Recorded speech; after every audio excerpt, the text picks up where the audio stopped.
Je suis ravi d'être invité par la radio La Voix du Lac Tchad. Et arrivé au studio, je suis vraiment surpris. J'ai admiré le travail que cette radio fait dans le cadre de l'intérêt des États membres du Lac Tchad et surtout de l'être humain, de la personne du Lac Tchad.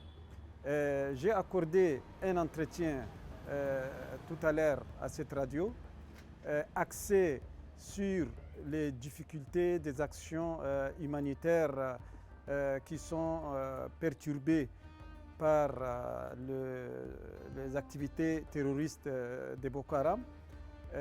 On a évoqué, entre autres, les différents groupes et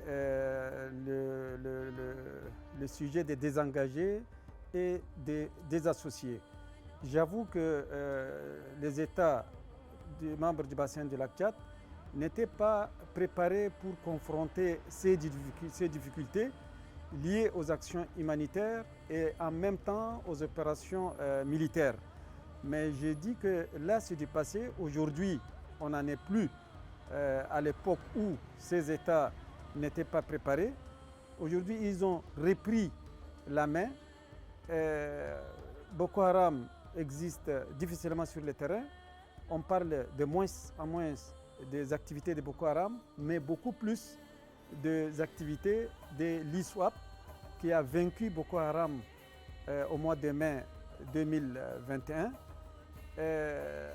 Aujourd'hui, la jeunesse du bassin du Lac Tchad est consciente et elle essaye de coordonner toutes les actions pour pouvoir apporter une réponse et surtout en ce qui concerne le développement, la stabilité dans cette région.